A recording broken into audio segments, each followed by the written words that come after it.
Just because you know you should do something doesn't mean that you're going to do it, which is why this upper body workout not only focuses on the things you need, like dynamic mobility drills, but it's also done in just 5 minutes.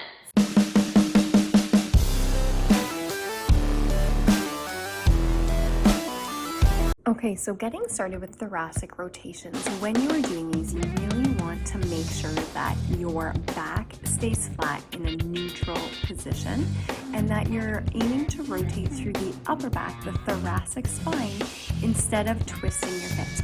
So your goal is to keep those hips squared while you move through the upper back. You're going to open up that shoulder so you get a nice stretch through the chest, and then try and drive that elbow as far under as you can, again, without really rotating through the hips.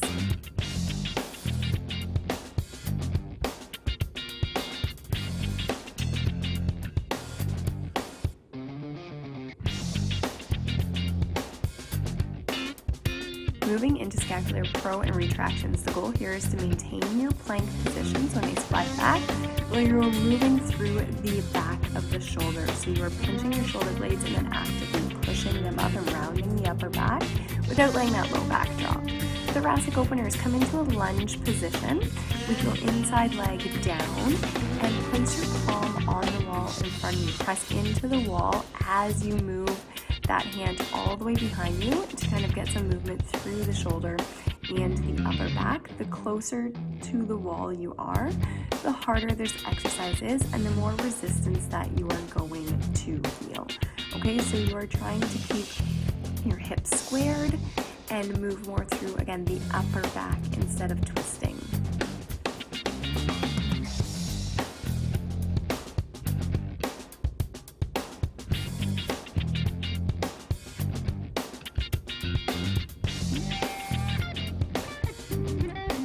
Grab a resistance band and you're going to do some band pull apart. So the key with this is to make sure that you are not flaring your rib cage. So keep that rib cage tucked down. Keep a slight bend in your elbows, but then you want to make sure you're moving through the back muscles. So again, pinching your shoulder blades behind your back, really opening up the arms and not rowing your elbows backwards. Coming into elbow extensions on the bench. So place your hands on your shoulders and try not to let your low back fall too much as you open up the shoulders, open up the armpits, and get a good stretch there. The next few that you're going to do, you're actually going to put your fingertips together and push into each other so that you find that your elbows aren't moving on the bench, and then same movement, trying to bring your head between your arms. Finally, we want to go for elevated rotations, so kind of a child's pose on a bench here, but just opening up through the side of the body nice and easily.